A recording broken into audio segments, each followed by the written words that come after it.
Começa de novo? Tá, eu vou começar aqui de novo. Boa tarde, meu nome é Ana, eu sou mestrando do ProLAN, Programa de Integração da América Latina da USP. Eu também sou voluntária aqui na Missão Paz, no SEM, na revista Travessia, e vou mediar a mesa de hoje de Diálogos no SEM, intitulado A Trajetória dos Chineses Ultramarinos até São Paulo. Os Diálogos no SEM são uma parceria do SEM, Centro de Estudos Migratórios, com o GEPOM, o Grupo de Estudo e Pesquisa em História Oral e Memória da IASH. Quero começar, então, agradecendo aos integrantes do SEM e do GEPOM, de todos aqui presentes, seja de forma presencial ou online, e quero também agradecer e mencionar algumas pessoas que estão assistindo a gente pela nossa live, que são ITESP, USP, Unicamp, UFPR, UFABC, Migramundo, Universidade do Estado do Amazonas, Estácio de Sá, Universidade Estadual de Goiás, Universidade Católica de Moçambique, Extensão de Maputo e Pastoral do Imigrante na Bahia e na região norte. Temos pessoas representando essas instituições assistindo pela nossa live. E aí, claro, obviamente, agradecer muito a Camila e o André, que vão fazer suas exposições. A Camila é geógrafa e mestranda em Geografia na USP. É também voluntária no SEM aqui comigo, na revista Travessia. Ela vai fazer uma apresentação intitulada Migração Chinesa para o Brasil, pistas para entender os novos fluxos migratórios da modernidade, sobre as circunstâncias econômicas e desdobramentos teóricos da migração chinesa para o Brasil nas últimas décadas, mais especificamente para São Paulo. Já o André tem graduação em Ensino de Chinês para Falantes de Outras Línguas, da Hebei Normal University, na China, mestrado em pós-graduação em Letras Estrangeiras e Tradução na USP e atualmente doutorando no mesmo programa. Sua apresentação é intitulada Restaurantes Chineses, Experiência LGBT em São Paulo, onde ele vai olhar para os restaurantes chineses em São Paulo como espaços onde também se cruzam experiências de pertencimento e intimidade. Enfim, são temas, obviamente, muito interessantes, obviamente, também muito correlatos. A gente tem, né, uma grande presença de chineses aqui em São Paulo. Acho que, se você perguntar para qualquer pessoa, qualquer morador de São Paulo, ele vai saber em algum nível dessa migração, principalmente pela culinária, mas a gente raramente se pergunta sobre quais trajetórias dessas pessoas, por que elas estão aqui, como que elas vivem e influenciam a cidade de São Paulo. Então, com isso, vou passar a palavra para os expositores. Então, a gente começa com a Camila, que tem essa visão mais geral, e depois a gente passa para o André. Pode ir. Obrigada, Ana. Boa tarde, pessoal. Meu nome é Camila. Queria começar agradecendo a equipe do SEM pela oportunidade e também do GEFON. Agradecer o Carlinhos, Valéria, Poli, o Padre João, por estar colocando esse tema em pauta aqui nos seminários, por ter me convidado e convidado o André também para poder estar palestrando sobre. Queria agradecer ao Miguel por estar fazendo essa transmissão e estar permitindo que essa palestra ela alcance ainda mais pessoas. Agradecer a Ana pela mediação, agradecer a presença do André aqui do meu lado. E é isso. Acho que, para começar, é legal a gente falar que, ultimamente, tem aparecido nos jornais muitas notícias sobre a chegada recente de imigrantes chineses no Brasil. Se eu pudesse citar uma, acho que, algumas semanas atrás, apareceu na Folha de São Paulo uma notícia de que o Estado brasileiro estaria dando 1.000 vistos de trabalhos por mês para imigrantes chineses que estariam vindo para cá para poder trabalhar na indústria. Por exemplo, montadoras de carros elétricos, como a BYD. Apesar da gente estar tendo essa grande quantidade de chineses que estão chegando para trabalhar no setor produtivo brasileiro, essa não é ainda a maior realidade desses imigrantes no Brasil. Vou pedir para a Ana trocar o slide. Eu fiz aqui uma compilação primeiro para entender onde é que eles estão localizados. A maior parte dos imigrantes chineses que foram registrados, que aí a gente já também fala de uma limitação dos dados, né? Os dados oficiais eles só permitem a gente vislumbrar quem de fato está registrado aqui. Eles mostram que a maior parte desses imigrantes chineses eles estão vindo não só para o Sudeste, especificamente, mas para o estado de São Paulo. Então, a maior parte desses imigrantes chineses estão aqui, e eles também estão exercendo um tipo de função muito específica, né? Aqui nesse gráfico a gente consegue, para quem está acompanhando de casa e não consegue ver com tanta clareza o gráfico, a gente tem tantos momentos de pico, de chegada e registro desses imigrantes no Brasil, com destaque para 2008, 2009, bem naquele período de crise do capital mundial. E aí esse número, de novo, ele volta a ter uma incidência muito grande de lá para 2014, 2015, ele abaixa na pandemia e agora voltou a crescer de novo. Os dados vão até 2025. Eles se iniciam nos anos 2000 e vão até 2025. Pode passar. Além de estarem concentrados, principalmente no estado de São Paulo, a maior parte desses imigrantes, vou falar aqui cerca de 50%, estão atuando no setor terciário, mais específico, enquanto lojistas. São pessoas que estão trabalhando no comércio. No caso, eu filtrei todo mundo que está gerenciando loja, que está empreendendo. E aí essas pessoas correspondem a mais ou menos 50% desses imigrantes. Lembrando que a outra parte, a que não está necessariamente atuando diretamente como lojistas, ainda se reproduzem, podem se reproduzir da remuneração que está vindo desse tipo de atividade. Por exemplo, crianças e idosos que não estão ali trabalhando diretamente nas lojas, mas estão sobrevivendo a partir das lojas. E aí, onde é que estão esses imigrantes em São Paulo? Eles estão em várias partes. Tem muitos imigrantes atuando em restaurantes, por exemplo, no bairro Liberdade, ou também na 25 de Março, no Brás.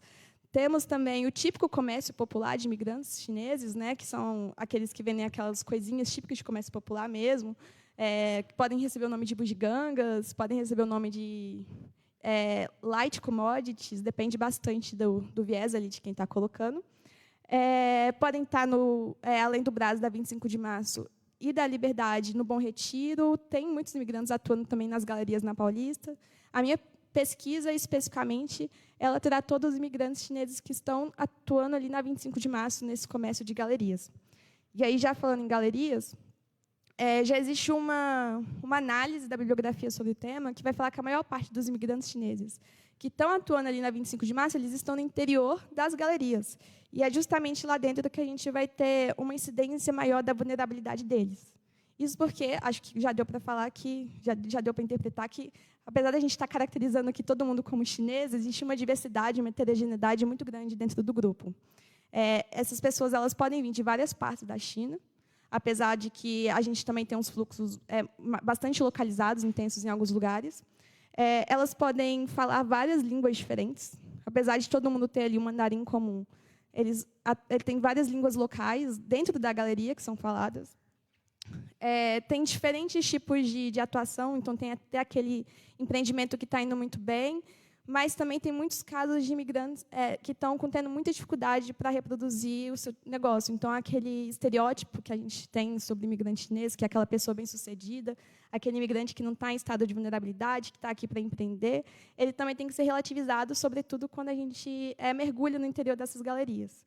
Eu fiz uma pesquisa lá dentro, conversei com várias pessoas e eu fiquei muito assustada com os dados que estavam aparecendo. Eu encontrei lojistas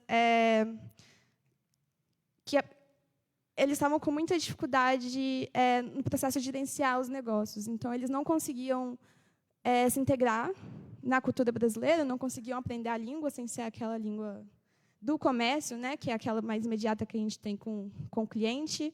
Não conseguiam entender a cultura brasileira, se sentiam muito rejeitados pelos brasileiros, não conseguiam ter um funcionário para estar ali ajudando eles, então eles tinham todas as refeições dentro da box deles, lembrando que essas boxes dentro das galerias, elas costumam ter 2, 4 metros quadrados, muita dificuldade até para ir no banheiro. Eles trabalhavam uma jornada de trabalho muito longa, 100 dias de folga, trabalhavam de domingo a domingo, então não tinha folga, apesar de eles serem donos do negócio, a jornada de trabalho é muito extenuante, uma condição de endividamento muito grande, então, uma dependência dos imigrantes que já estão mais pré-estabelecidos aqui no Brasil. E aí, o que isso causava? Uma rotatividade enorme entre os negócios. É interessante que isso aparecia muito no tipo de deslocamento que eles tinham. Toda vez que o negócio ele quebrava, esse imigrante ele tinha que procurar oportunidade em outro lugar. Mas aí às vezes, inclusive, mudar de ocupação, né? Uma hora você está vendendo lá mercadorias de tipo eletrônicos, outra hora você começa a vender roupas, outra hora você você pode abrir um restaurante, sempre procurando ali oportunidade de inserção no comércio. Então, é muito aquele caso de imigrante que vive em função da circulação. Quem estuda imigrantes chineses e essa trajetória sempre fica com a mesma ideia, assim, de como se eles estivessem seguindo as mercadorias. Então, de como que isso se expressa no deslocamento deles. Eu me deparei com muitos imigrantes que tinham uma jornada, uma trajetória transnacional. Então, eram aqueles imigrantes que eles saíam da China, daí eles podiam ir trabalhar na Europa, E aí, às vezes, o comércio na Europa ele não era bem sucedido, então eles vinham para outro país da América Latina, também não dava certo ali, então eles vinham parar em alguma cidade no Brasil, também não dava certo, e eles vão se deslocando, e isso, inclusive, é algo que atrapalha muito a integração. Você absorver essa cultura justamente porque você está sempre num estado de trânsito, um estado de alerta constante. Pode passar o slide. Eu sempre gosto de trazer um fato concreto para poder não ficar só nessa abstração. E aí esse foi o motivo que eu elaborei esse mapa, que daí aqui sintetiza a trajetória de 3 imigrantes, um dos 3 imigrantes que eu tive esse contato mais intenso no campo. E aí, né, não vou falar de todos eles, esses aqui são nomes fictícios, porque a intenção não é expor ninguém, mas a gente pode falar aqui, por exemplo, da trajetória do Kai, que está sendo representada pela linha azul. Acho que quem está assistindo não consegue, não está aqui presencial, não consegue ver tão bem, mas ele sai de uma vilazinha rural no oeste da China, chamada Xinjiang, e aí ele vai procurar oportunidades de trabalhar em restaurantes lá na Espanha. Ele fica lá um tempo, fica uns 5 anos, daí não dá certo. Aí ele volta para Xinjiang, mas aí ele sente uma pressão de que ele tem que voltar a migrar, que ele tem que ajudar a sustentar a família dele, então ele vai migrando novamente para o Brasil. Ele não vem direto para São Paulo, ele passa para o campus do Goitacazes, no Rio de Janeiro. Não dá certo lá também, daí ele vai parar lá na 25 de março, que foi quando a gente se conheceu. E aí, depois que a gente se conhece, o comércio dele quebra de novo e agora ele está no Brás. E aí eu tive uma experiência de campo que foi antes de ontem. Eu fiquei um tempo sem ir na 25 de março, cerca de 1 ano e meio. E aí eu fui lá, antes de ontem, e fui visitar os meus amigos, né, as pessoas que eu conheci lá. E eu tive uma surpresa muito grande quando eu não consegui encontrar nenhum deles. Era como se eles nunca tivessem existido ali. As boxes não existiam mais, eles já tinham todos migrados novamente. Então, acho que isso é uma expressão muito concreta dessa condição do migrante em trânsito, desses deslocamentos compulsórios, e alerta muito para essa questão de vulnerabilidade. E aí, o que essas pessoas relatavam além disso? Quando você questionava, por que te mantém nessa condição? Por que você saiu? Por que você continuou aqui? Era muito comum a referência às remessas. Mas porque eu precisava sustentar minha família, e daí, quando eu estava na China, eu recebia um salário muito baixo, e aí não era suficiente, por exemplo, para eu estar sustentando todo mundo, não conseguia dar conta da saúde dos meus pais, por exemplo. E não só o caso da reprodução familiar, mas, às vezes, essa reprodução ela se estendia para todo um coletivo. Então, você tinha um caso de imigrantes que a vila natal deles era sustentada por essa migração transnacional. Então, hospitais públicos, escolas, pontes, acessos a serviços sociais muito necessários eram construídas a partir de remessas de dinheiro de imigrantes que estavam no exterior, voltadas para o investimento de infraestrutura nessas cidades. Então, coletivamente, essas vilas elas reproduziam a partir da migração transnacional. E aí isso colocou vou trazer um caso concreto. Opa, deu um problema aqui. Mas é uma vila que se chama Xinjiang, que, inclusive, o professor Xu, que estuda, um professor da Letras aqui da USP, que estuda também esse condado, ele é localizado na região oeste. No caso, eu sou uma geógrafa, que trouxe aqui para vocês um mapa que está sem legenda. Não consegui colar ela aqui, mas eu vou explicar o mapa. Fica localizado ali no oeste da China. É essa vilazinha onde está esse rachurado preto aqui no meio. E aí, essa vila ela é emblemática por quê? Porque tem mais ou menos lá um registro de 600 mil habitantes. Desses 600 mil habitantes, cerca de 300 mil moram lá de fato, e é uma vila constituída, sobretudo, por idosos e crianças. E aí, a outra metade da população está distribuída em mais de 120 países ao longo do mundo. E aí, esse é um caso dessas vilas rurais que estão sendo sustentadas pela migração transnacional, desses imigrantes que migram para poder estar se estabelecendo em restaurantes, para estar se estabelecendo, muitos em condições de vulnerabilidade aqui na 25 de março. E aí, no Brasil, o professor Xu estima que a gente tem entre 50 e 60 mil xinjianenses vivendo. É um número bastante alto. E também falando da migração da China, especificamente, né, quantos chineses ultramarinos fora da China, as estimativas variam, mas sempre em torno ali de 60 milhões. Lembrando que 60 milhões é um número muito alto, né? 1/4 da população brasileira, bastante alto. E aí, o que fica? Né? Essas questões, por exemplo, no migrante empreendedor, deslocamentos compulsórios, economia de remessas, já têm aparecido na literatura do campo migratório em vários casos, né? Dos haitianos, no caso dos bolivianos. Hoje em dia, o imigrante ele não migra mais para estar ali se incorporando ao setor produtivo. Ele migra muito com esse viés de abrir um negócio no exterior. Mas aí, por que a questão chinesa ela coloca umas questões específicas? Justamente porque ali é onde está se concentrando, hoje em dia, o maior parque industrial do mundo, nessa região da Ásia. O epicentro da modernização, a gente tem alcançado altas taxas de desenvolvimento social, expansão da alfabetização, acesso à saúde, mas a gente também tem situações como essas comunidades que são dependentes da migração transnacional para poder estar acessando esses serviços básicos. Então, eu fui fazer uma pesquisa diante disso sobre como que está sendo essa divisão, essa distribuição do acesso a esses recursos na China.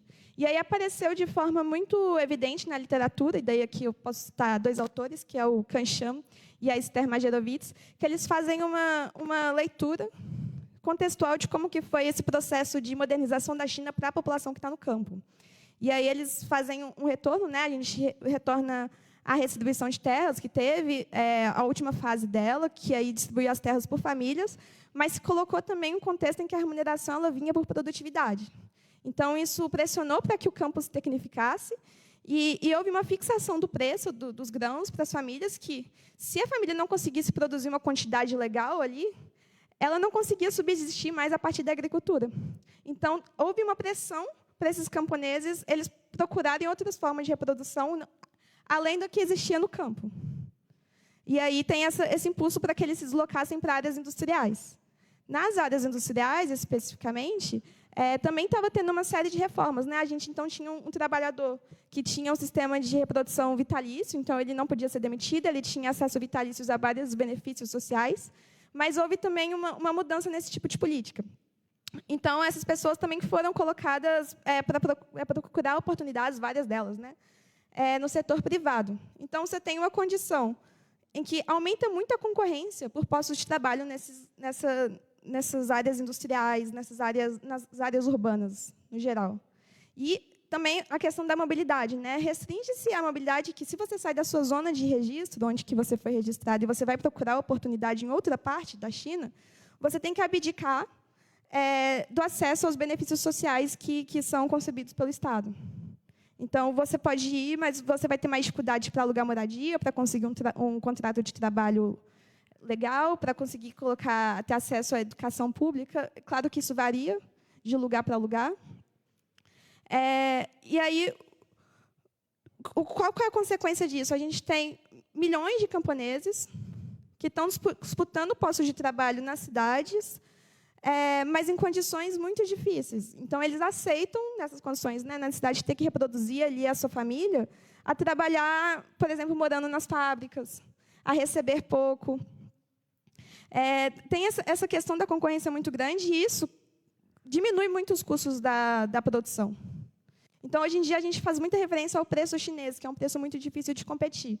E é uma das variáveis que fez com que a China conseguisse alcançar tudo que foi alcançado, essa modernização. Mas, ao mesmo tempo, esses autores eles colocam como se essa condição ela fosse alcançada também subordinando e precarizando a população camponesa. Mas a gente fala aqui de uma contradição. Por quê? Porque também essa subordinação da população camponesa é você chegar a esse alto nível de produtividade que vai conseguir que o Estado ele consiga recursos para poder estar diminuindo a taxa de pobreza geral, a taxa de alfabetização. Então, é isso. E aí a gente coloca uma questão sobre a modernização no geral, né? Sobre a industrialização. E acho que coloca uma questão de que o desenvolvimentismo, né, essas políticas pragmáticas de desenvolvimentismo, e aqui não é uma reflexão que se estende só à China, mas de colocar como que ela não está também alheia a essas contradições. Que, a partir do momento que a gente se reproduz a partir do mercado, que a gente se reproduz a partir dessa concorrência mundial, a gente tem que alcançar esse nível de produtividade para poder estar se mantendo nessa relação. E isso aconteceu, por exemplo, a gente vê no caso da Inglaterra, né? tem relatos do Engels sobre a condição da classe trabalhadora na Inglaterra, ou o próprio contexto de imigração interna no Brasil, né? A gente tem esse paralelo que as expulsões em massa no Nordeste eles acontecem justamente no período em que tem essa centralização e demanda por força de trabalho nas áreas urbanas brasileiras. Então, você tem um monte de nordestinos, por exemplo, mineiros migrando até São Paulo, porque eles foram expulsos do campo, e aí eles também têm toda essa dificuldade de integração aqui, inclusive a gente chega a essa condição de periferia. Então, é isso, né? A gente consegue a industrialização, a gente avança em vários sentidos, mas a gente também precariza toda uma classe, né? A gente subordina toda uma classe que, no caso da China, parece ter incidido muito sobre os camponeses. E aí, né, mais especificamente, o que aconteceu? Essa cidade aqui, que, por exemplo, é onde sai muito dos imigrantes chineses que estão aqui na 25 de março, ela está muito perto de uma área portuária, que está ali representada pelo barquinho amarelo. E aí, eram várias dessas vilazinhas, e aí várias dessas vilazinhas começaram a se integrar, colocando uma indústria, uma facção desses produtos que a gente comercializa na 25 de março. Então, você tem uma indústriazinha que vai produzir botões, e aí, na outra cidade, a identidade daquela cidade passa a ser a produção de garrafinhas, e aí a cidade do lado passa a ser a produção de canetas. Mas essa cidade, especificamente, Rachurada, ela não comporta nenhuma indústria. E aí as pessoas que não estão ali conseguindo subsistir mais a partir do campo, elas meio que têm duas oportunidades, né? Apareceram para eles dois caminhos, que é ou você já migra, tem que migrar, e vai trabalhar nessas fabricazinhas. Então, a reprodução da família ela já vem a partir desse deslocamento geográfico, desse afastamento da família, e manda as remessas de dinheiro para a cidade, e aí você vai ter aquele trabalho intensivo, você vai ter uma remuneração mais baixa, ou você atua na circulação dessas mercadorias no exterior. Tudo envolve as mercadorias. Ou você produz ou você circula elas. Ou você migra internamente ou você migra transnacionalmente. E de nenhuma dessas formas, nem migrando transnacionalmente, você conseguir uma estabilidade muito fácil, porque você já encontra uma concorrência no exterior também.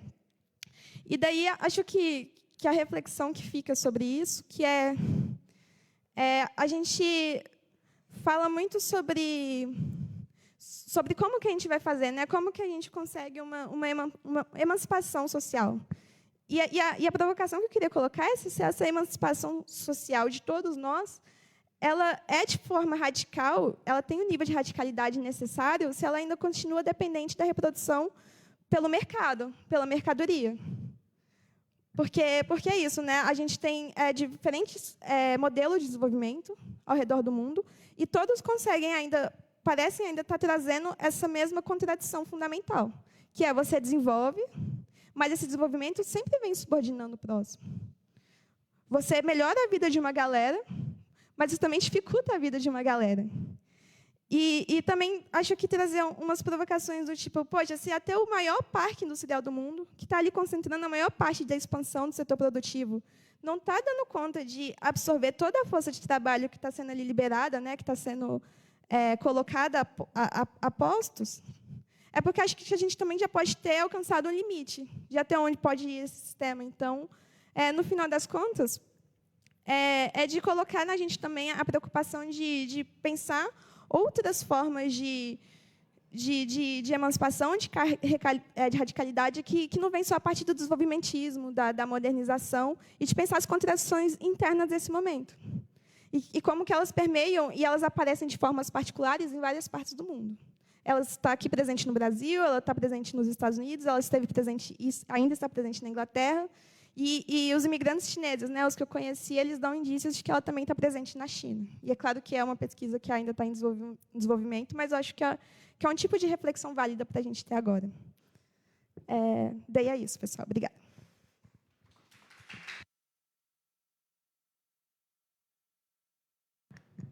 Muito obrigada, Camila. Muito interessante mesmo. Acho que antes de abrir para comentários e perguntas, a gente pode passar para o André e depois a gente pega as perguntas. Então, a palavra está com você, André.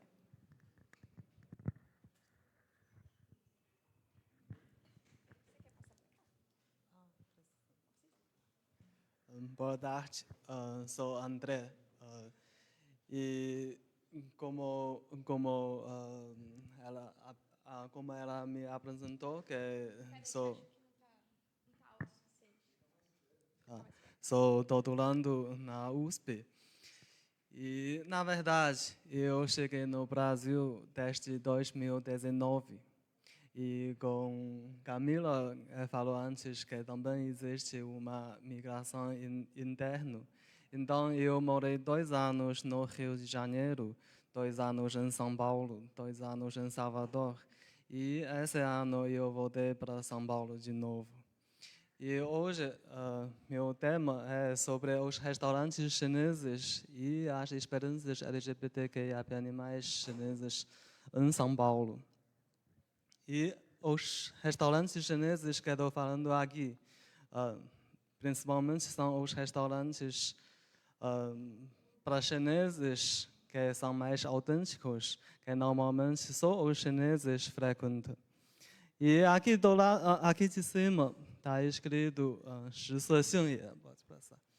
E essa é uma fala muito antiga e bem citada.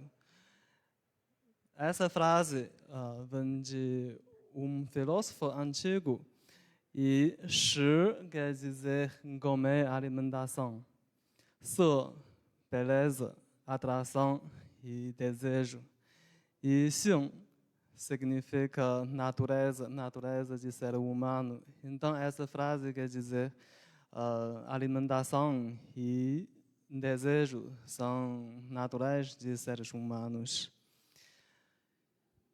E depois de fim do século XX, o significado mudou. Esse sim é adaptado de significado novo que está ligado a sexo e sexualidade. Então, hoje em dia, quando as pessoas falam essa frase, muitas pessoas vão achar que alimentação e desejo todo serve para sexo. Ou também tem outra leitura, que alimentação, desejo e sexo são as naturezas de ser humano. Então, esse trocadilho, na verdade, que é ponto muito interessante. E essa mudança também, na verdade, é uma produção de chineses de gerações novas. E esse também é tipo de produção de chinesidade. Chinesidade é o que é chinês, ou o que é ser chinês. Então, vamos ver a pergunta que como eu liguei a esse restaurante chinês e a sexualidade. Na verdade, durante meu mestrado, eu só estava pesquisando os restaurantes chineses em São Paulo. Mas como eu sou gay, e eu sempre frequentava os restaurantes com meus amigos brasileiros LGBTs. Mas, normalmente, antes de entrar, eu sempre falava para eles, seja comportado, não seja muito gay. Mas é só para entrar na porta. É dentro desse espaço. Mas quando sair, a gente fazia como normal. Então, eu estava me perguntando, quem deixou essa disciplina em mim? Por que eu preciso fazer isso? E também com essa fala, a alimentação e desejo são naturezas de ser humano. Então, por que nesse espaço de restaurante é que esse desejo precisa ser contido e também às vezes precisa ser silenciado? E todas as fontes da minha pesquisa vêm desses anos de pesquisa de campo. Em São Paulo, de 2022 até 2024, eu frequentava 57 restaurantes chineses em vários bairros. E também fez entrevistas e uma parte de autoetnografia. E essa é porque durante a minha pesquisa, e com esses 7 anos, eu cheguei no Brasil com 21 anos. Então, na verdade, a minha experiência sobre a minha identidade, eu mesmo fui ressocializado no Brasil.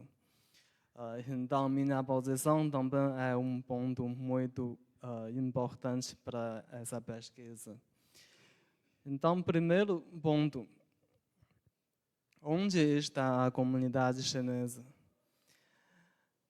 Eu não sei quando vocês veem essa pergunta, quais bairros apareceram nas suas cabeças. Como a Camila falou antes, Rua 25 de Março é um lugar clássico. E com minhas pesquisas, os restaurantes são distribuídos nesses bairros, principalmente Liberdade, que possui o número maior, porque também é um bairro que depois chegou a imigração japonesa e também hoje em dia é um bairro meio de ponto turístico. E centro como Rua 25 de Março, que também é um bairro que está cheio de comerciantes chineses. E também no Braz, em Bari, também são chineses, que principalmente eles vendem as roupas e tal. E o que é interessante aqui é no Bom Retiro, que também Camila mencionou antes. Bom Retiro é conhecido como um bairro principalmente de migração coreana, mas ao mesmo tempo os chineses do nordeste da China também estão vivendo lá e existe uma interação entre essas duas etnias, entre chineses e coreanos. E podemos ver, na verdade, essa fonte foi elaborada até no início de 2024. E no Morumbi, zona sul de São Paulo, que também existe de certa de número de restaurantes chineses. E em Jardins Pinheiros, a esses bairros, existem os restaurantes chineses, mas normalmente os chineses não frequentam. E de 2024 até hoje em dia, 2 anos, os números de todos esses bairros aumentaram bastante, principalmente no Morumbi. E o que é diferente Camila falou, a pesquisa de Camila é sobre chineses da Rua 25. Que também é um campo que eu frequentava. Mas depois eu comecei a focar na Zona Sul, porque os chineses lá que eu tenho mais acesso. E qual é a diferença? Os chineses que vivem na Zona Sul normalmente são expatriados e normalmente eles são documentados e com benefícios completos e com todos os seguros. Então, o estilo da vida é diferente de chineses que vivem na 25 de março. E na semana passada, dia 8, houve um festival de Eixatão. É um festival que é muito comum, mas normalmente acontece na Liberdade. É o festival que tem apresentações culturais, tem muitas bancas de comida asiáticas. Então, essa é muito interessante porque, normalmente, para realizar esses eventos, primeiro você precisa ter um público-alvo e com quantidade, de chegar a alguma certa quantidade. Liberdade, claro, que é como um ponto turístico, com um ponto turístico de cultura oriental. Então, é sempre tem muitas pessoas que vão. Mas no Berrini,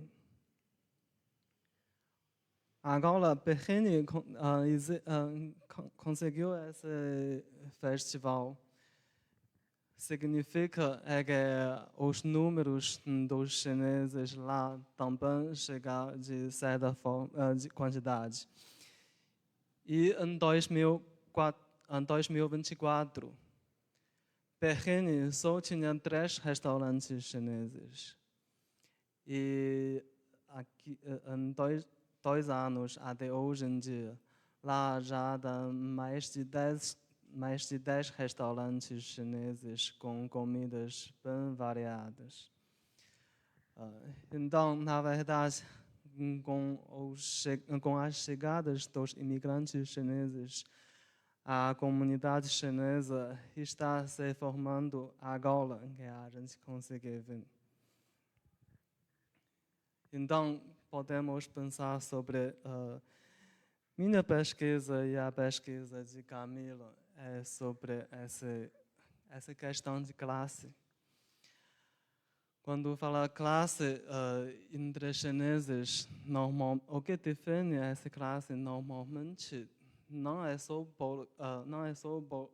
de capital, de dinheiro. Ainda é sobre educação, nível de educação. Os chineses que vivem na Zona Sul, normalmente eles são de classe média ou mais alto. E muitos chineses elites. Então, tipo, a distribuição da comunidade chinesa em São Paulo também mostra quase uma micro-sociedade chinesa no Brasil. E agora, a segunda parte é sobre o que o restaurante faz. O que um restaurante faz? É para oferecer comida, para ganhar dinheiro. Né? Mas nesses restaurantes chineses tem mais funções. Existem 3 camadas de funções. Primeiro, econômica. Segundo, social. Então, vou escolher alguns pontos dessas 2 camadas. O que é interessante é sobre interação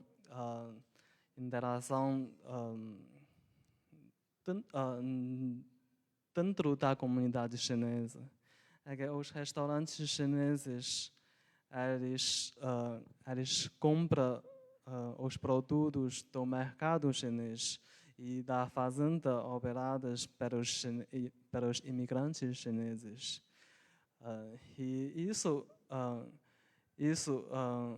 se formou uma economia étnica. É que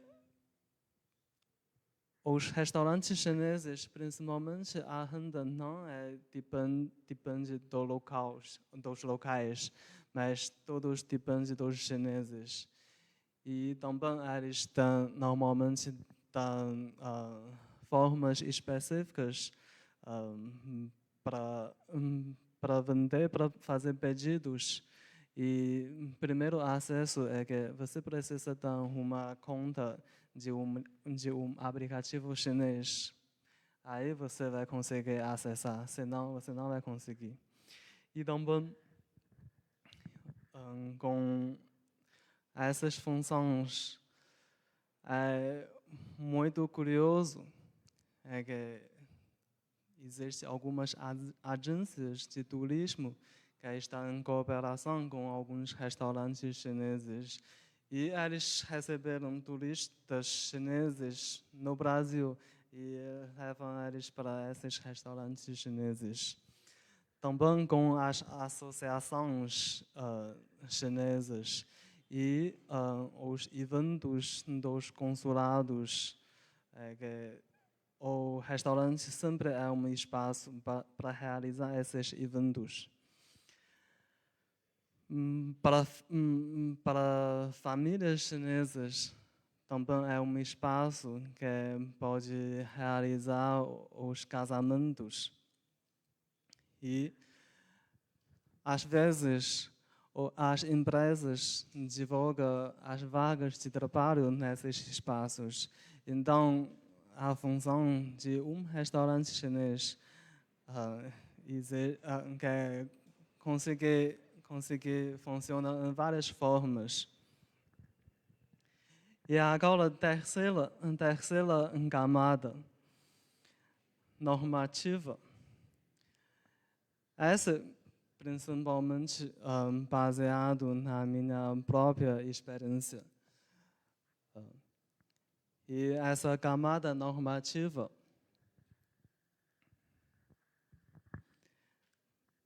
podemos ver isso, é que a chinesidade não pré-existe ao restaurante.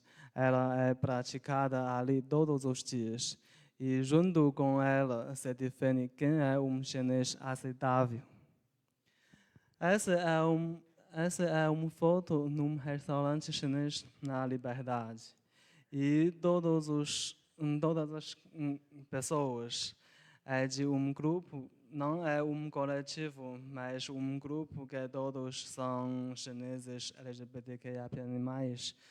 E eu sou imigrante de primeira geração. E quando a gente está nos restaurantes chineses, precisamos pensar, controlar nossas próprias expressões. Que tipo de chinês vai ser considerado como normal aí? E que tipo de comportamento é respeitável lá dentro? E quais relações que pode ser bem visto e quais relações que a gente precisa esconder? Então, podemos passar para a terceira parte, é sobre as experiências LGBTQIA+ em São Paulo. Sobre quem pode ser visto e onde. Ao longo da minha fala, eu estava falando mais sobre controlar as nossas próprias expressões. Isso tem a ver com a visibilidade.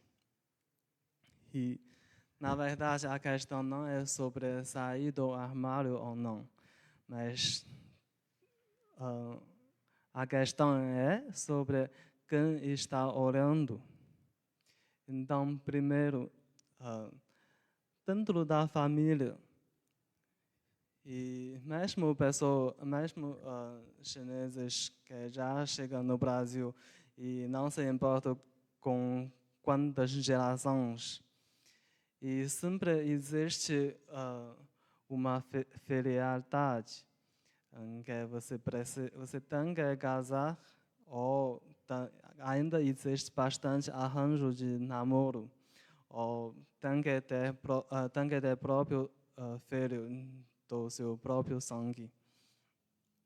E então, para a família, pessoas fazem de algum jeito. E dentro da comunidade chinesa, a forma é outra.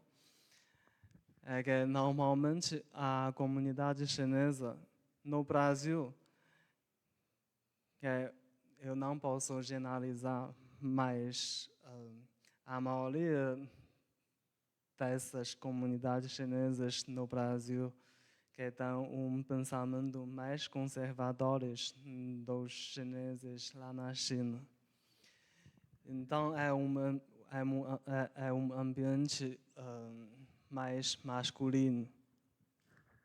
Por isso, que no início eu falei que sempre eu falei para meus amigos brasileiros que não pode ser muito gay lá. E também nos espaços brasileiros, que os chineses não estão aí. Então, os chineses podem se expressar melhor. Mas, ao mesmo tempo, é que por causa de algumas informações filtradas, que Camila também falou antes, tipo, primeiro sobre que é difícil de interagir com a cultura brasileira e essa barreira de linguagem. Pessoas acham que o Brasil é mais livre, mas, na verdade, é só que eles não são vistos como locais e as normativas locais não estão nesses chineses.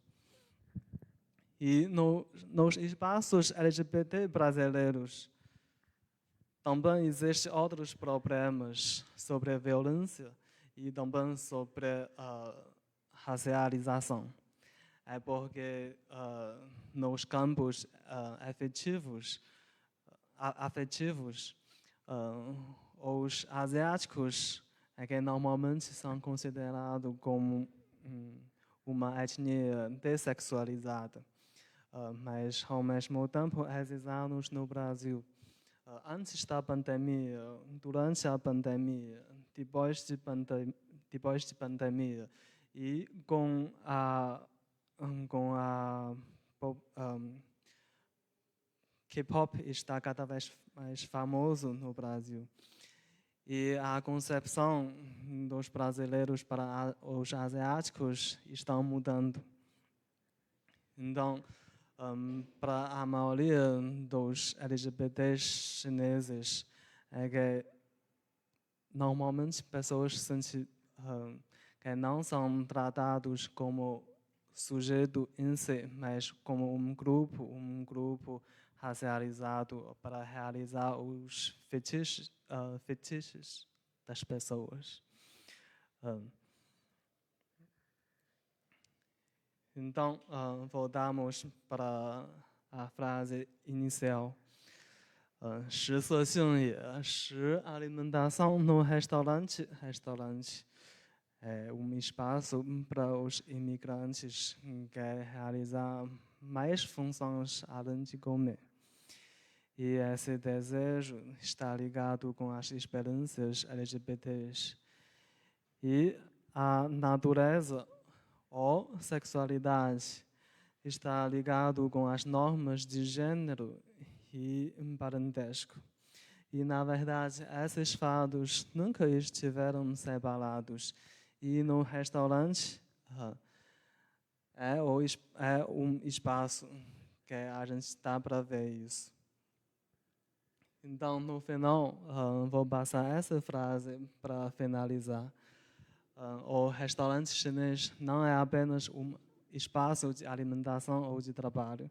É também um espaço onde a chinesidade, as relações sociais e as normas de gênero e sexualidade são continuamente produzidas, negociadas e, às vezes, ocultadas. Muito obrigado.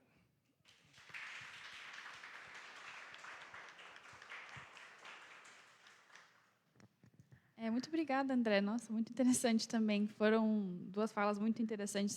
A Camila realmente faz esse olhar mais geral, e aí você fala de um nuance dessa migração chinesa. Achei muito interessante esse conceito que você usou de microsociedade, enfim, uma coisa que eu nunca tinha parado para pensar sobre, mas me interessou muito. E a Camila também, enfim, a gente se conhece há um tempo, mas acho que eu nunca vi você falar sobre a sua pesquisa, então, bem interessante. Uma coisa que me chamou a atenção é essa parte no final, que você fala dessa relação da migração com desenvolvimentismo, né, modernização, que né, a gente acaba relacionando com o que a gente está estudando e é engraçado porque o que eu estudo é deslocamento induzido pelo desenvolvimento. Então, como grande projeto de desenvolvimento tem efeitos socioambientais, leva à migração. Mas o que você está falando é muito relacionado a isso, mas de uma forma muito diferente também. Então, enfim, é muito interessante. Acho que agora a gente pode abrir para perguntas. Não sei se tem alguma online, mas também, se alguém quiser, pode ir ali naquele microfone. Oi? Ah, tá. Alguém aqui tem uma pergunta?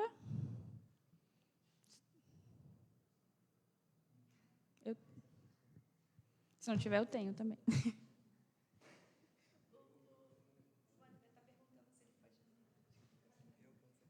Ah,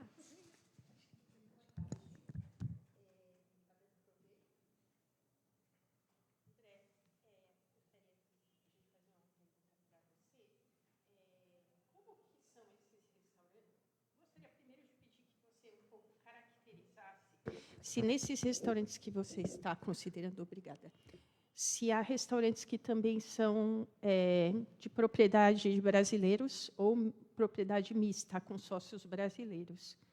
Também gostaria de te perguntar, nesse espaço de sociabilidade chinesa, um dos, que você escolheu como recorte os restaurantes, eu perguntaria para você se você mencionou exotização. Então, se o brasileiro que visita esses restaurantes também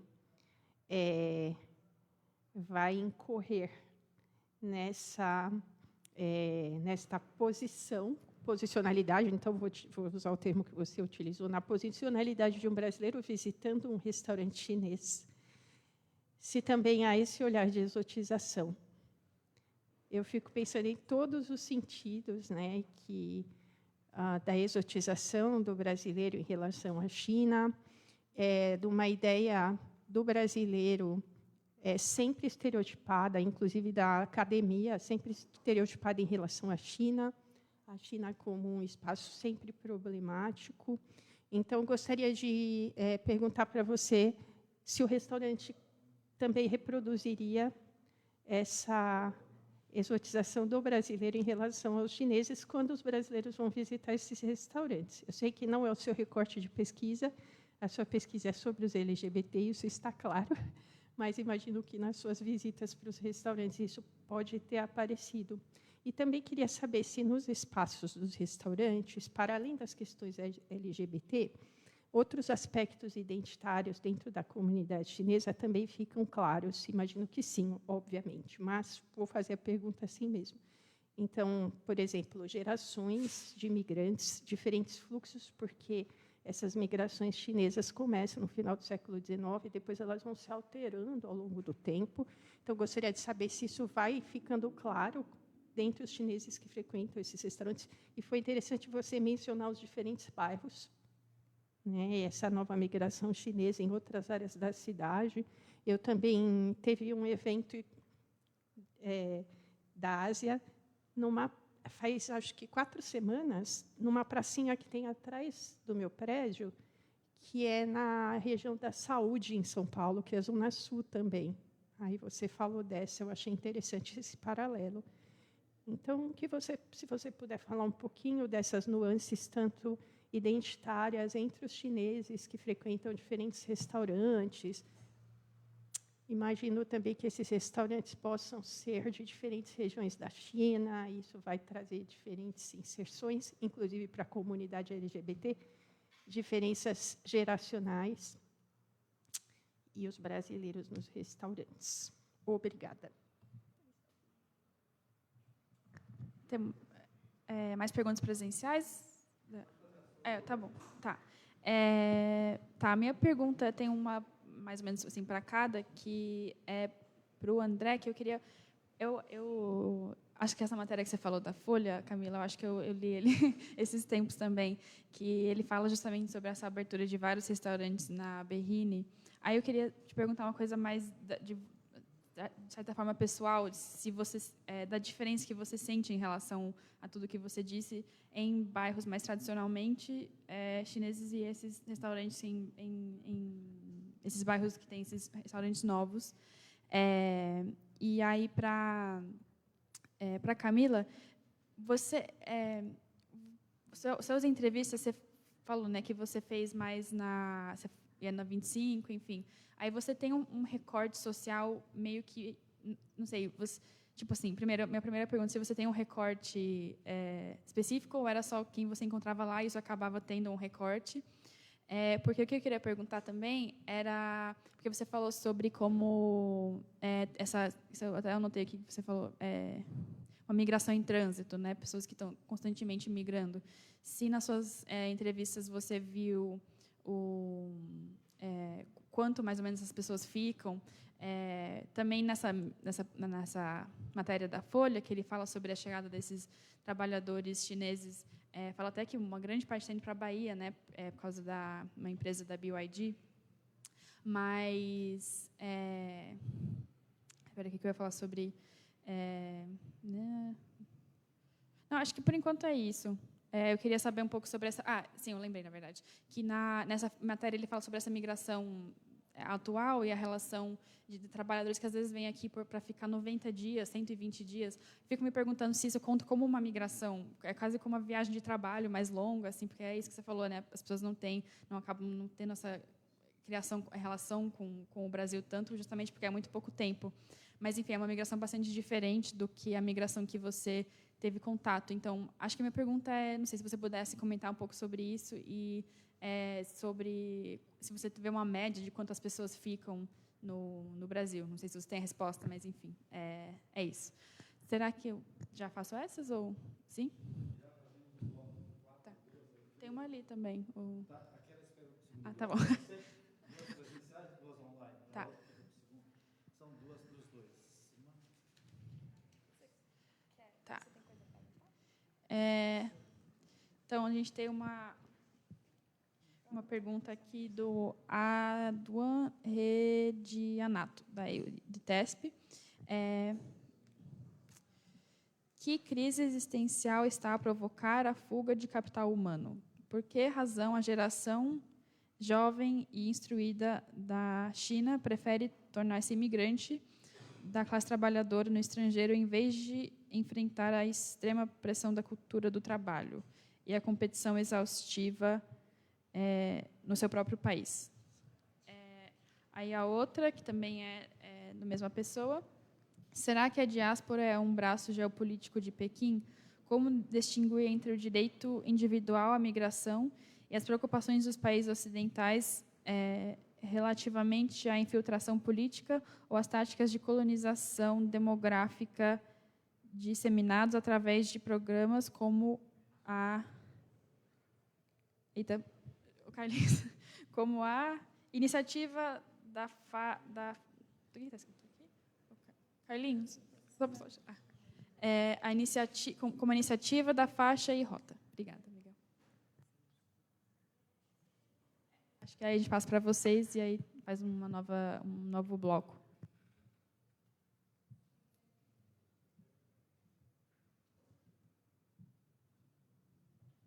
Quem quer começar? Eu não acho que foi para você. As duas aqui online para os dois. Para os dois. Posso ler de novo? Não sei. Quer que eu leia de novo? Sim. É que eu estava... Sim.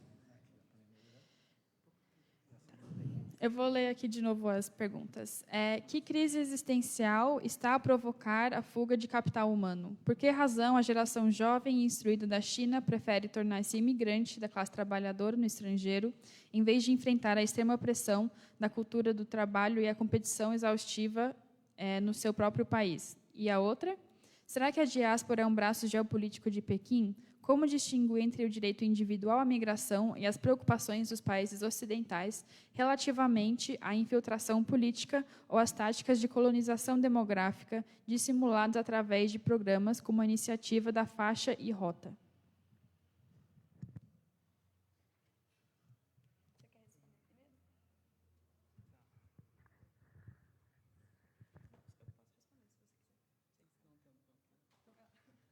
Bom, então, primeiro, na verdade, minha pesquisa sobre restaurante e LGBT são separados.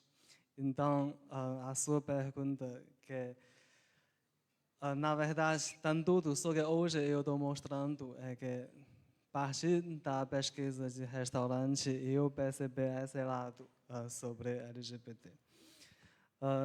Então, é que os restaurantes em São Paulo, os restaurantes chineses, na verdade, como posso dizer, é que tem vários estilos e depende, tipo, principalmente depende das necessidades dos clientes e onde a gente consegue ver essa necessidade não é nas redes sociais brasileiras, mas nas redes sociais chinesas.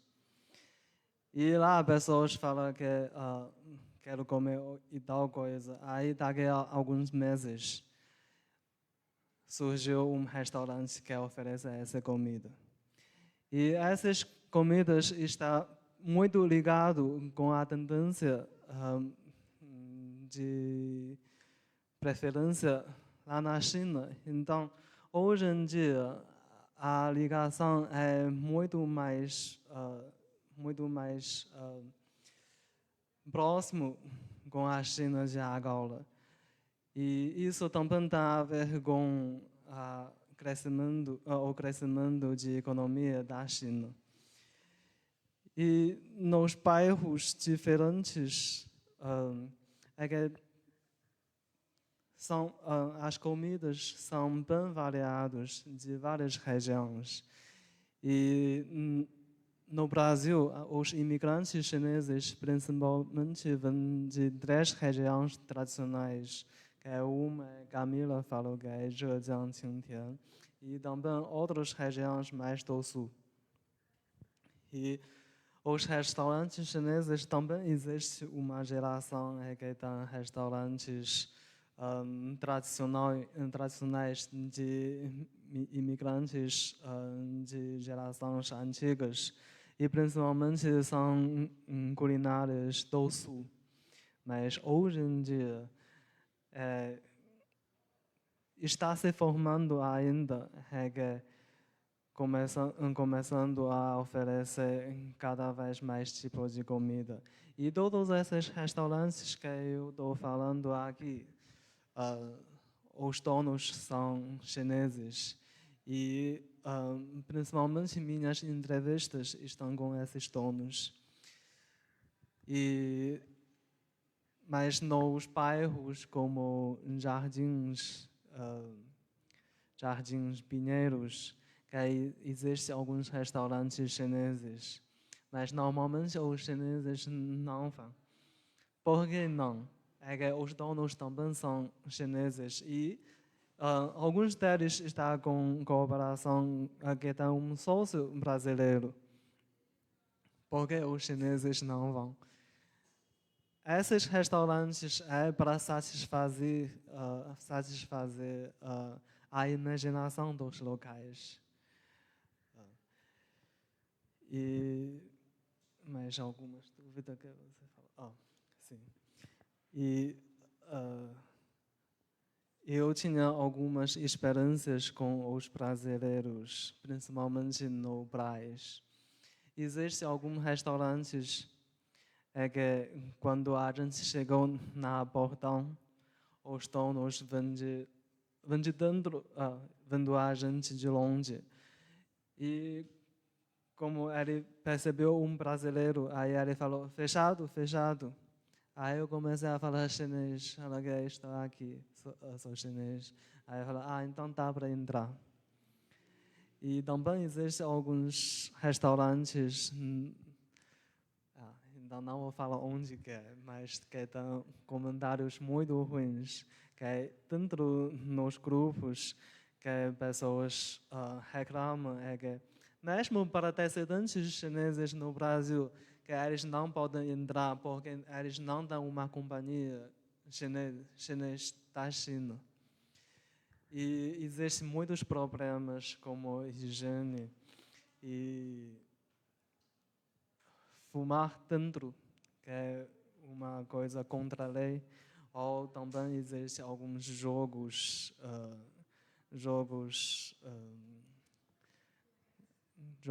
de aposto, essas coisas tipo, meio ilegais. Então, com essas atividades dentro do restaurante, então eles já fecham os acessos para os locais. E tinha outra.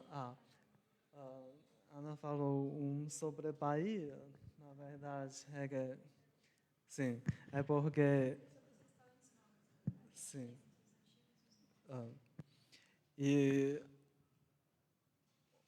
as diferenças sobre restaurantes novos e antigos é que depende da geração que eu falei, mas que quando você fala sobre Bahia é porque hoje o tema é sobre São Paulo, né? Mas como eu morei 2 anos em Salvador, aí eu estou vendo como os restaurantes chineses estão crescendo lá por causa os novos chegados por causa de trabalho. E funciona igual como aqui, só que é de uma forma mais discreta, porque eles não existe um espaço fixo.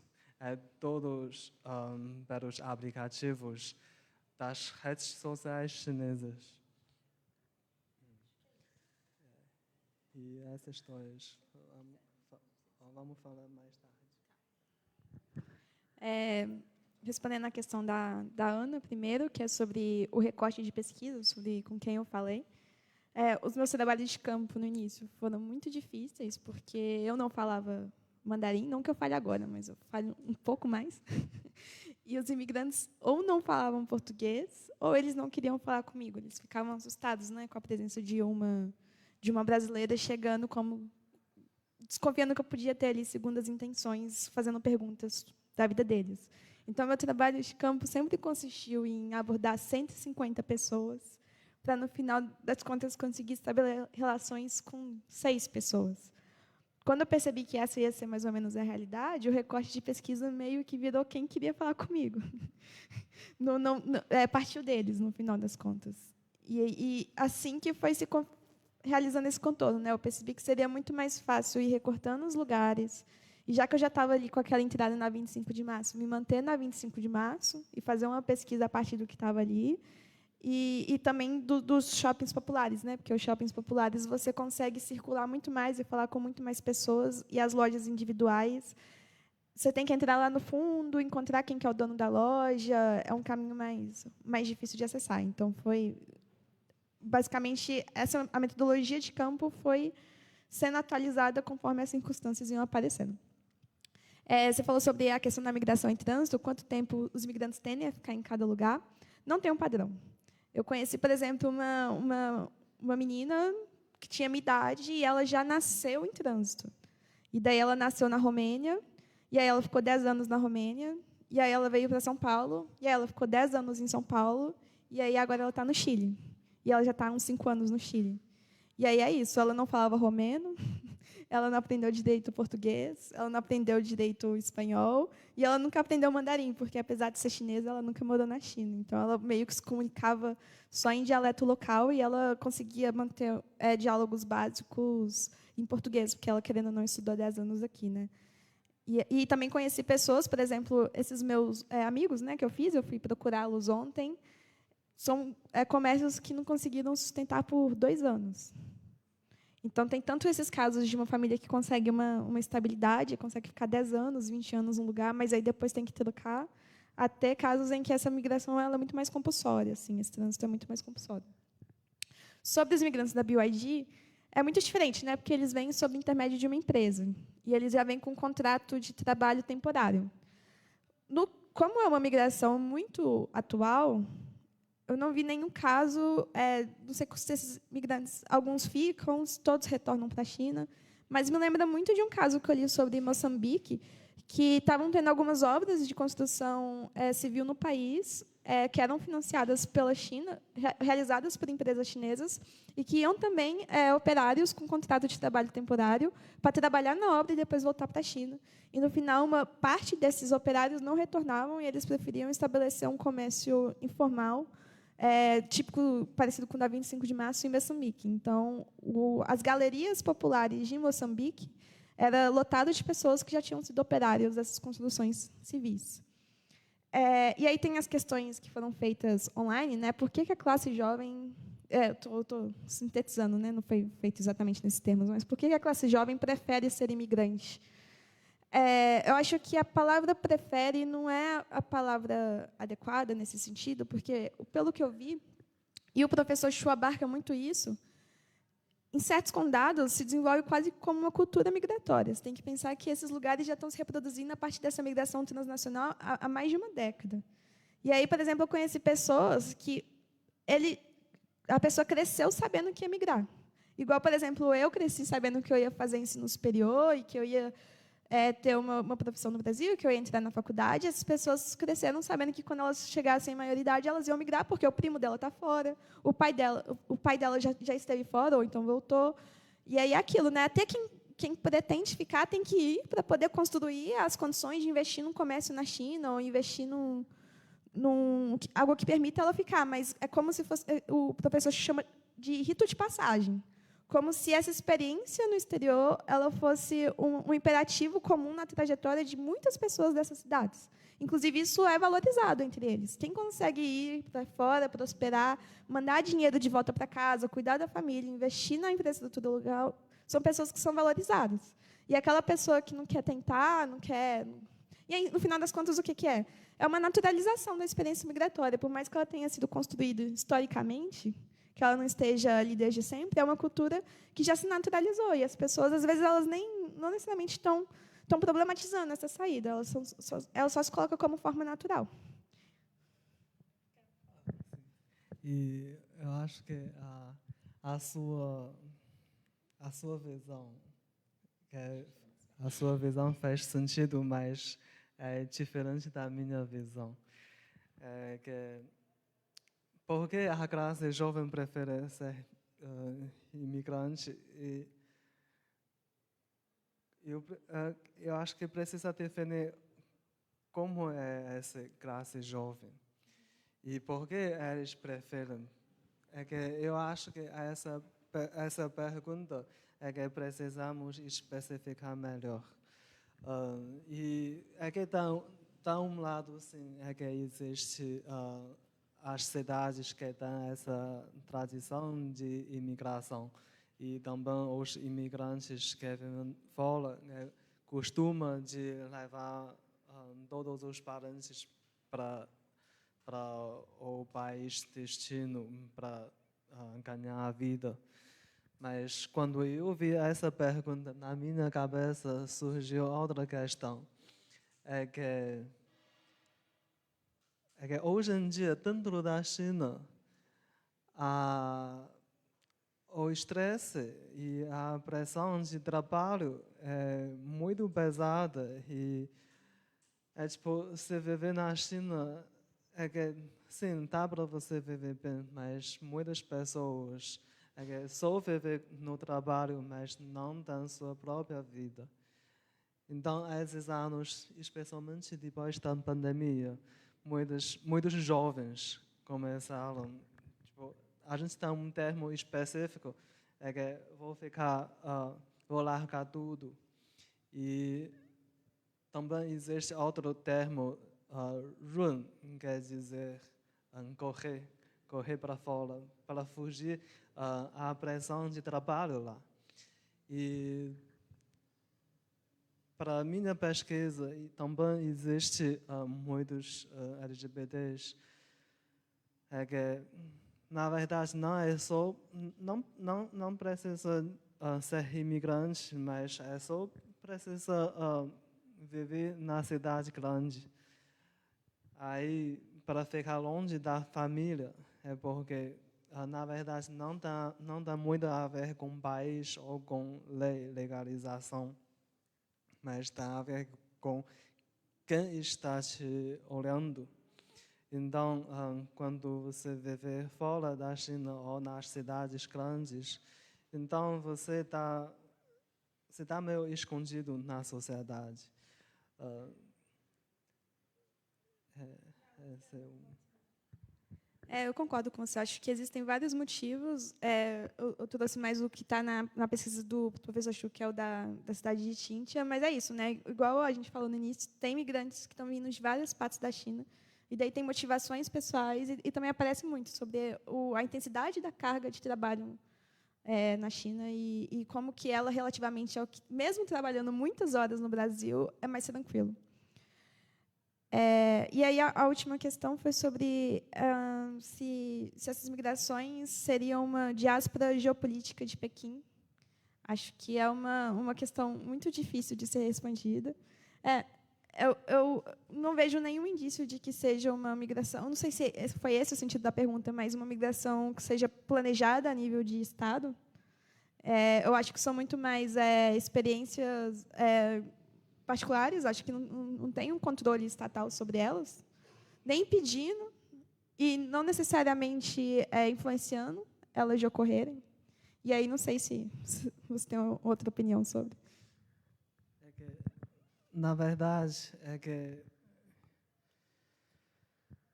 também sobre a diáspora, hoje em dia não tem muito a ver com poder, porque ainda a realidade é o governo quer chamar mais jovens para trabalhar dentro da China, chamar os chineses voltar. Mas também, ao mesmo tempo, sempre porque no governo chinês existe alguns departamentos estão responsáveis pelos chineses no exterior. E isso tem a ver com soft power, porque hoje em dia sobre a influência, principalmente ainda é sobre a economia.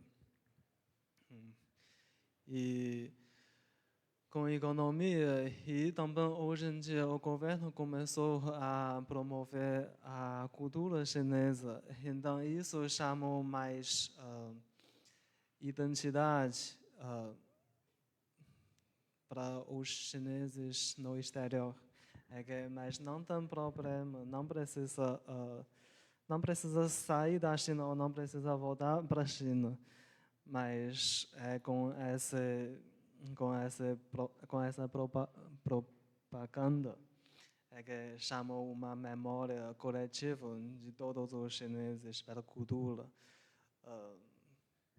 Então, existem alguns críticos parece que o governo chinês quer reunir todos os chineses no mundo, mas eu não posso dizer muito bem, mas na minha visão, principalmente, é sobre identidade cultural nesse sentido. E também existem muitas pesquisas sobre chineses, imigrantes chineses, não só no Brasil, mas na América Latina. Mas, principalmente, pessoas estão focando sobre as relações internacionais ou economia, que eu sempre repito. Mas que a pesquisa como Camila, como eu, que é uma pesquisa que a gente consegue focar nos seres humanos em si, que ainda é muito raro e acho que se a gente só vendo as notícias de uma visão mais macro, então vai surgir essas perguntas, mas sim, mas que todos os seres humanos têm suas próprias especialidades, têm suas próprias necessidades. Então não pode, acho que É que a gente não pode só focar nos sucessos, mas também existem muitos sofrimentos e as dificuldades. Muito bom.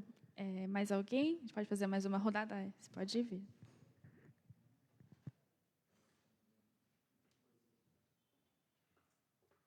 Na verdade, é uma pergunta para o André. Né? Acho bastante interessante essa ampliação da função do restaurante, né? Não apenas um espaço, né, de alimentação, mas um espaço social de expressão de sexualidade, né? E você tocou de leve sobre a questão do homem gay, né?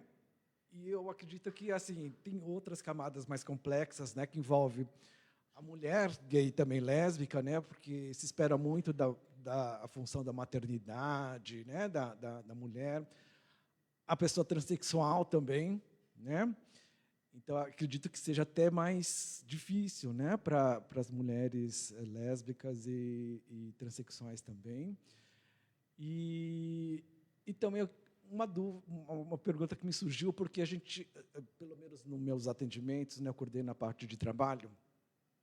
Eu vejo na migração recente agora da marroquina e tunisiana, muitas pessoas LGBT chegando ao Brasil por causa da questão da sexualidade, orientação sexual. E eu queria saber se isso acontece com os chineses também, de sair da China para vir para o Brasil, achando que aqui é muito mais liberal, etc. Se há algum estudo a respeito da população chinesa LGBT que venha para o Brasil. Acho que pode ir.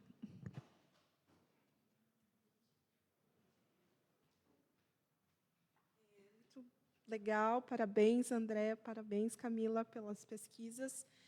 Camila, eu perdi um pedaço da sua apresentação, mas o André falou muito bem sobre posicionalidade na pesquisa, né? E você começou essa resposta agora falando de posicionalidade, né? Do que é ser uma brasileira, estudando um contexto tão particular, né? Digamos assim. Não tem uma melhor palavra agora. Então, eu queria ouvir um pouquinho mais de você, esses acordos metodológicos na orientação da sua pesquisa, como que foi. É isso. Carlinhos? Eu também quero parabenizar o André e a Camila pelas ótimas pesquisas, excelentes exposições. O André, particularmente, pelo esforço de falar em português, e fala muito bem em português, né? Então, é sempre uma oportunidade que a gente tem aqui na Missão Paz, e também creio outras instituições, de ter pessoas diretamente dos países onde elas nasceram, trazendo as suas experiências de vida e também suas visões como pesquisadores e tal. Então, parabéns a vocês. E duas perguntas, uma para você e outra para a Camila. Direcionada a você, André, é o seguinte: é muito recente, pelo menos no Brasil, esta vinculação da migração à sexualidade, né? O fato de pessoas migrarem, tendo em vista, buscando melhores oportunidades para não só manifestar, mas vivenciar a sua sexualidade. É muito recente aqui e também a maior parte dos casos, pelo menos os que a gente conhece através de pesquisas ou através de contato direto com as pessoas, elas estão buscando um reconhecimento como refugiadas, porque tiveram a sua vida ameaçada a partir do momento em que optaram por vivenciar uma sexualidade que não era reconhecida como ética, como legítima pelos governos de onde elas vieram. No caso da imigração chinesa, você percebe que há também esse tipo de vinculação, ou seja, esta imigração homossexual chinesa para o Brasil, mas que esteja vinculada também à fuga de processos de perseguição na China, ou não exatamente na China, mas em outros países por onde elas passaram e que foram perseguidas e não quiseram retornar à China, mas vieram para o Brasil? Ou, na sua pesquisa, como você mostrou no início, está ligada mesmo a essa questão dos restaurantes, da comida e também dessa sociabilidade? Isso não diminui a pesquisa, né? Mostra uma outra vertente que é muito interessante, que não aparece na maior parte das pesquisas que a gente tem visto aqui no Brasil, que, como eu disse, estão mais vinculadas a esta vinda para o Brasil, ligada à possibilidade de obter um visto como refugiado, porque teve a vida ameaçada em relação à sexualidade, a escolha de sexualidade. Não sei se fui claro aí para você.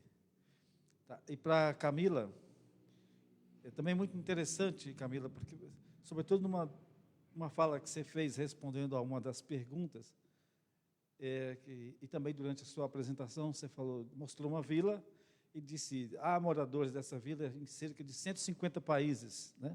Outros. Então, uma pergunta é assim, se há uma migração interna na China, dessas vilas rurais para as cidades em pleno desenvolvimento, ou mesmo para a cidade principal, como Pequim, né, que é vista como a capital, ou ainda outras que estão passando por um processo intenso de industrialização, de modernização. Aqui aproveito para perguntar para os dois agora.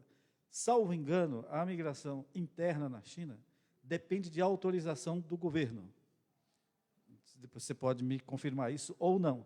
Eu estou numa vila rural, num outro departamento, e quero mudar para outra região, para isso eu preciso pedir autorização. Não sei se é por aí. Você me confirma depois se é ou não.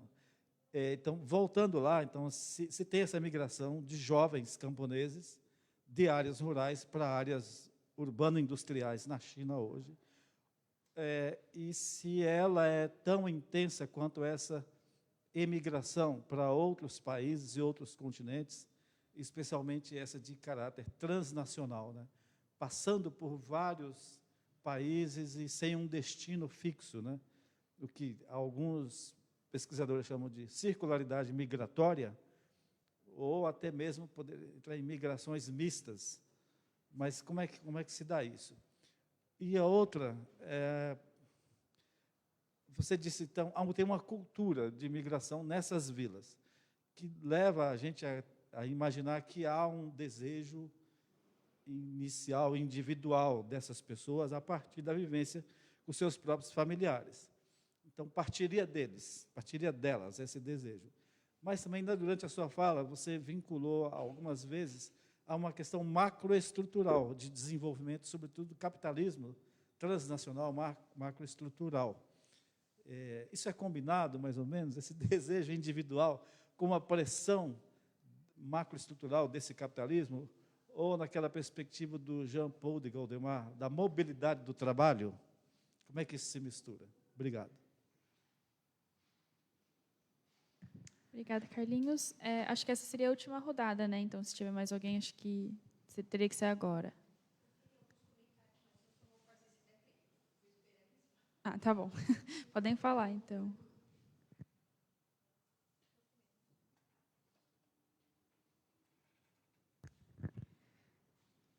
Sobre a questão de posicionalidade da pesquisa, né? Acho que, de fato, o André ele colocou muito sobre o processo de pesquisa e como foi ser ele, né? Um homem chinês gay nos trabalhos de campo que ele realizou. E eu, de fato, não fiz esse tipo de posicionamento na minha fala.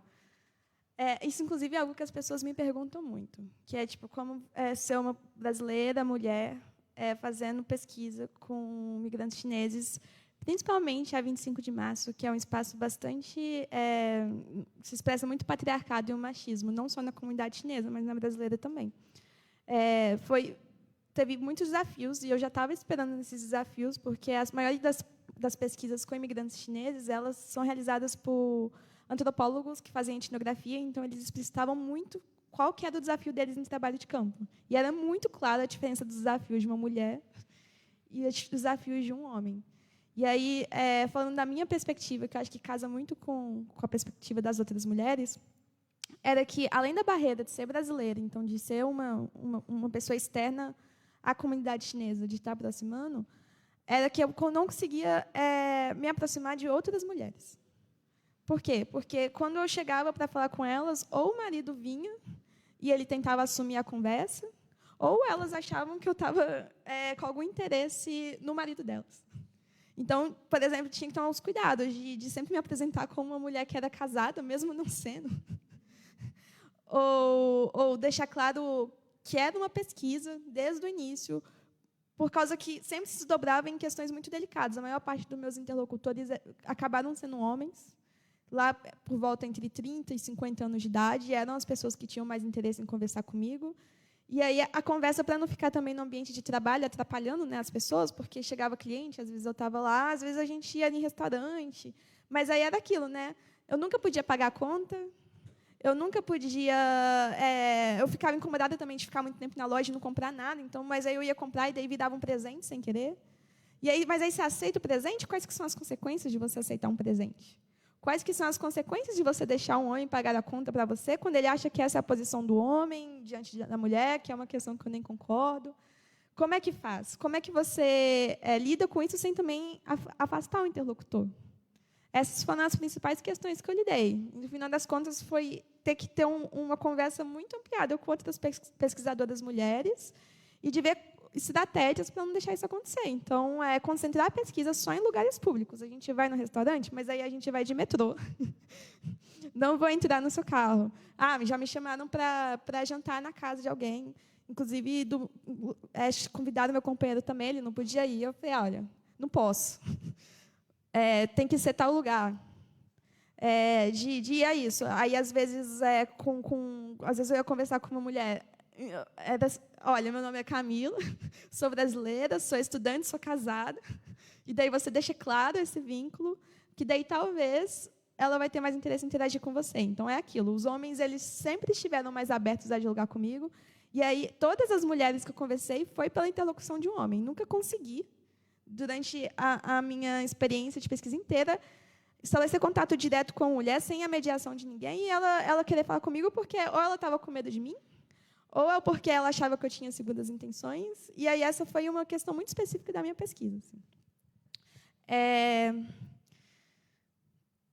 O Carlinhos fez muitas perguntas difíceis, que não, relaxa. Se há uma migração dessas vilas para outras cidades da China.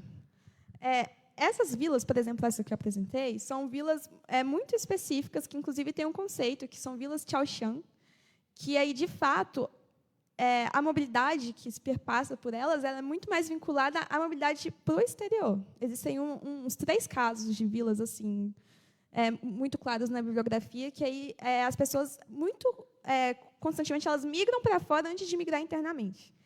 Porém, várias outras pessoas que eu conversei que não vinham dessas migras, elas tinham experiência de ter migrado internamente na China. Então, já tinham se deslocado de uma vila que estava ali mais rural, mais marginalizada, e ia para algum centro urbano antes de vir para o Brasil. Mas as pessoas, especificamente, que eu conversei, que saem dessas vilas, foram direto para o exterior. Há alguns outros casos de que migrou para a vila do lado, trabalhou numa fabriqueta, e aí depois foi para o exterior, mas a maioria, principalmente dos jovens, já tinha alguém no exterior, e aí a pessoa só se juntou a essa pessoa que já estava no exterior. Já tinha um primo, um tio, um colega da família ali para receber elas. Você também trouxe comentários sobre a migração interna da China, se ela é maior do que a transnacional. Eu duvido muito que a transnacional seja maior. A gente tem que pensar de um país que teve uma transição demográfica em um período muito curto. A gente fala do início, de antes do processo das reformas, né, da reabertura, uma população que era majoritariamente camponesa, que existia a partir do campo, e hoje em dia a gente tem esse aumento estrondoso da população urbana. Né? Não lembro de cabeça agora quais que eram os dados de anos, mas quais que são os dados de agora, mas é quase que uma inversão de tendências. Com certeza, a China é muito mais urbana hoje. E a migração transnacional ela é uma realidade, mas ela é uma realidade tão expressiva no caso dessas vilas, especificamente. E sobre a sua provocação teórica, que é em relação à cultura e à mobilidade de trabalho. Né? No final das contas, essas pessoas elas estão migrando porque já tem uma realidade estruturada que estão ali coercitindo elas a migrar, que, no caso, seria uma estrutura econômica, ou se é cultura. Eu acho que as duas coisas andam de mãos juntas. Eu acho que essa cultura ela também é histórica e ela não apareceu do nada. vem justamente dessa necessidade de integração econômica, tanto do condado, da vila, tanto do nível subjetivo das pessoas, de ter que se integrar economicamente nesse mundo em que você precisa de estar, de alguma forma, se reproduzindo a partir da mercadoria, vendendo a sua força de trabalho, se essa é a sua única mercadoria que se resta, para poder estar se reproduzindo. E aí você tem essa supressão, o que Marx chamava de processo de acumulação primitiva, que é a supressão dos meios tradicionais ou semi-tradicionais de subsistência, para que te reste só a sua força de trabalho para sobreviver. É essa realidade e a repetição dessa realidade de forma que ela já se coloca como cultura. E não uma cultura que está ali desde sempre, por mais que várias vezes é relatado como uma cultura que está aí presente desde que esse lugar existe, assim, enquanto lugar. Bom, eu falei sobre minha posição na pesquisa, mas, na verdade, também não falei muito porque essa posição é exatamente na minha pesquisa de LGBT. É que no início eu acho que eu sou homem gay, então eu conheço todos esses LGBTQIA+. Mas, na verdade, na prática da minha pesquisa, eu percebi que eu sou gay. Eu não sei muito bem sobre as experiências de outros gêneros. Então, e também a maioria das pesquisas também está focando nos homens. Por isso, no Brasil, por isso, na minha pesquisa, eu estou focando mais nas mulheres e os trans. E no início, na verdade, é que esse também é todo um pouco influenciado pela sociedade chinesa. É porque mais ou menos em 2010, a sociedade chinesa era muito mais aberta que hoje em dia, porque na época estava discutindo publicamente sobre casamento homossexual. Mas hoje em dia não pode ter esses símbolos nas ruas. E também para as mulheres, é que, na verdade, na história chinesa, existem muitas histórias e romances sobre os homens gays e poucas sobre as mulheres. Por quê? Porque a cultura, em geral, ainda é muito masculina. Então, é que as mulheres não têm esse acesso para ser registrado. E as mulheres não eram vistas como sujeito. Então, existem alguns campos que eu estava duvidando que se ela é lésbica ou não. Porque muitas vezes as mulheres também não são considerados como um sujeito sexual, não precisa falar sobre a orientação sexual. E os trans, no início eu achei que, será que eu vou encontrar um imigrante chinês trans no Brasil? E no final eu consegui 3 ainda. Eu acho, tipo, foi um sucesso da minha pesquisa, mas é que também eles têm essa dificuldade sobre identidade e sobre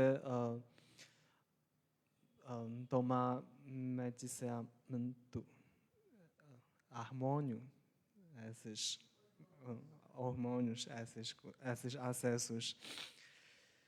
E no início da minha pesquisa, eu também estava pensando porque eu cheguei no Brasil, que no início eu vim para trabalho, mas ao mesmo tempo, como eu conhecia o Brasil um pouco, principalmente o Rio um pouco, então eu estava com uma imaginação de libertação no Brasil. Mas a maioria das pessoas da minha pesquisa, os motivos deles não tem muito a ver com sexualidade. Principalmente, ainda é para ganhar dinheiro melhor ou fugir do estresse de trabalho. Então, tipo,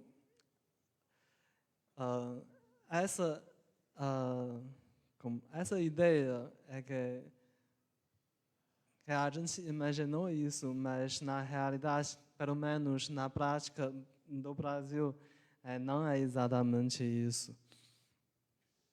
E também é que muitos desses chineses, eles chegam no Brasil e existem alguns que começaram a namorar com os brasileiros, mas existem alguns grupos que estão no Brasil, mas ainda estão querendo namorar com os chineses. E isso, principalmente, acontece nos descendentes chineses, que eles têm uma preferência de chineses na China. E também existe meu interlocutor falou que ele não falou chinês e cresceu no Brasil. E ele falou que quando morrer eu quero deixar minha cinza na China. Sobre os refugiados, é porque o governo chinês também não deixou essas expressões, então também não existe essa categoria de imigrantes, mas acho que antigamente tinha, principalmente que também é sobre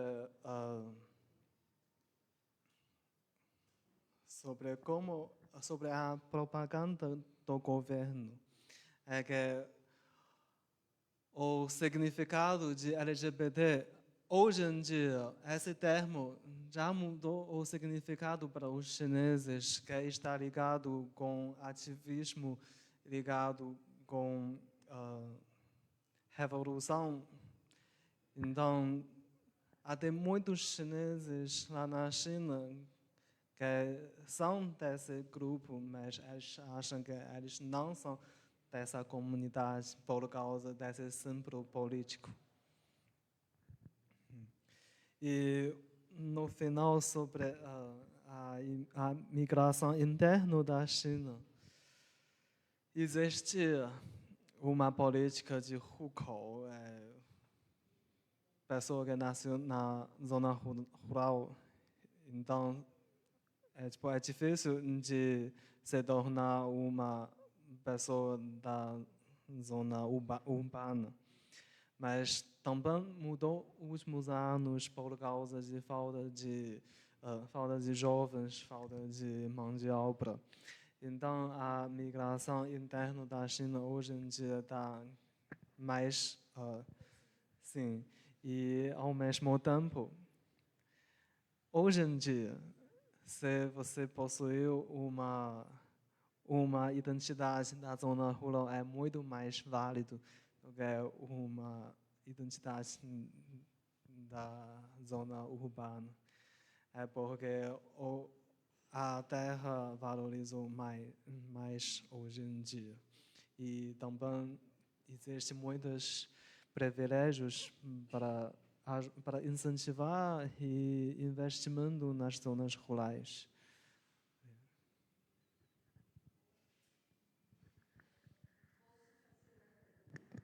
Pode? Não sei.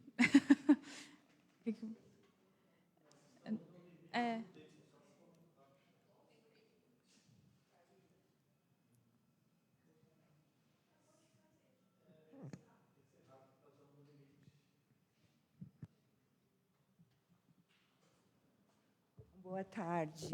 Infelizmente, eu perdi parte da exposição de vocês porque tive que atender uma pessoa. Mas tenho duas perguntas para você, André. Uma e outra para Camila. para você, André, eu queria saber se os diferentes grupos de chineses que moram aqui em São Paulo, eles se conversam, existe uma organização entre todos, existem tentativas de organização? Essa é uma pergunta. Outra pergunta, que interesse há da parte do governo chinês, do Estado chinês, de estudar a imigração chinesa no mundo? Existe um centro, existem, por exemplo, centros de estudos de migração em universidades da China?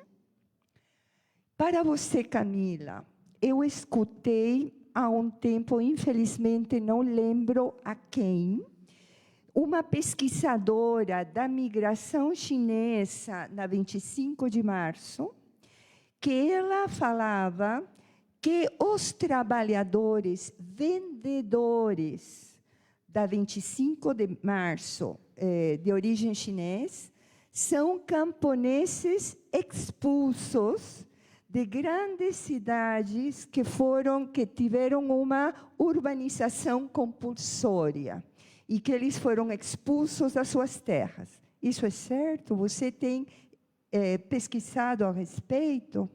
Obrigada. Podem falar.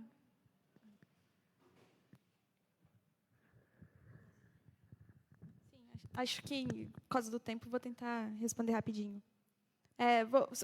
Para o André a pergunta, mas sobre o interesse da China em pesquisas internacionais, eu vi várias, inclusive veio um pesquisador, eu conheço dois que têm uma escola, uma instituição dentro da universidade que é voltada para estudar os chineses no exterior com especial interesse na migração sul-sul, de chineses que não estão indo necessariamente para o norte global, mas que estão indo para outros países do sul global, né, incluindo o Brasil. Então, aumentou muito nos últimos anos, então já tem essas pesquisas. E a pergunta que você fez para mim, né, que são os trabalhos da 25 de março, se são expulsos de grandes cidades, eu não generalizaria dessa forma. O processo de, vamos colocar, descampesinação na China, despropriação, ele teve várias facetas. Mas, inclusive, por exemplo, a conversão de terras rurais para terras urbanas. Mas aí, todos os casos que eu vi, esses trabalhadores eles recebiam um novo registro urbano, no caso. Eu não sei se eu não colocaria como uma expulsão direta, sabe? Eu colocaria mais como uma dificultação, acho que essa palavra não existe, uma precarização das formas de reprodução que acaba sendo coercitiva, que leva com que você opte a migrar, mas não uma expulsão de você não pode mais ficar aqui, você também não pode ir para outro lugar, você não é bem-vindo aqui, então você vai para o exterior. Casos de expulsão direta assim, nunca observei. E, de fato, são pessoas registradas como camponeses. É até engraçado. Eu até parei de perguntar isso em campo, porque quando eu perguntava para a pessoa se ela era camponesa, ela ria, que ela falava, na China todo mundo quase todo mundo é. Se você ficar fazendo essa pergunta, está redundante já.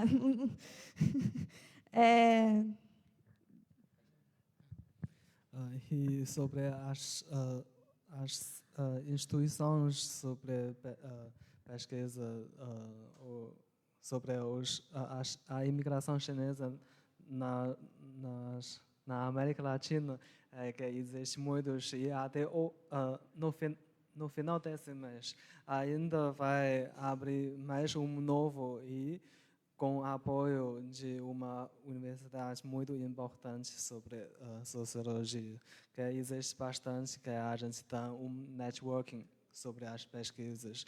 Só que, como eu disse antes, que a maioria das pesquisas está focando sobre relações internacionais e a economia. Sobre a conversa de diferentes grupos dos chineses aqui, sim, eles conversam, mas normalmente é só nos eventos que é organizado pelo consulado ou pela associação tipo de Guangdong, de Hakka, essas que é da mesma terra natal, só que a conversa entre eles também não são tão profundas, principalmente o motivo para trocar contato, para fazer negócio. E isso tem a ver com questão de confiança, como Camila, que ela tinha essa dificuldade para acessar as pessoas da Rua 25. E eu falei para ela que para ela é mais fácil, porque ela não é chinesa. Mas eu, como chinês, é que é mais difícil, que me limitou para fazer pesquisa lá. É que quando eu cheguei lá, todo mundo ou não me falou nada, ou me olha com estranheza, porque eles acham que eu estou querendo saber mais coisas para abrir restaurante aqui, ou vender essas informações para outros restaurantes, para concorrer com eles. Então, tipo, para mim, é muito mais difícil. Acho que a gente encerra aí, então. Quero, então, em nome do Centro de Estudos Migratórios e também do GEPOM, agradecer muito pelas apresentações, foi realmente muito interessante. Agradecer a todos aqui presentes, a oportunidade de mediar essa mesa, Carlinhos, Valéria, também o Miguel, que organiza toda a transmissão. E aproveito também para divulgar a agenda do próximo semestre do Diálogos, que são, né, na segunda sexta-feira de cada mês, e os temas vão ser migração e educação, de setembro, aí migrações internas em outubro e migração cubana em novembro. E mais para frente a gente divulga mais detalhes. Sim, sim. A Valéria está falando que pode mudar as datas por causa da disponibilidade, mas a gente divulga quando a gente tiver tudo certinho. E é isso. Muito obrigada.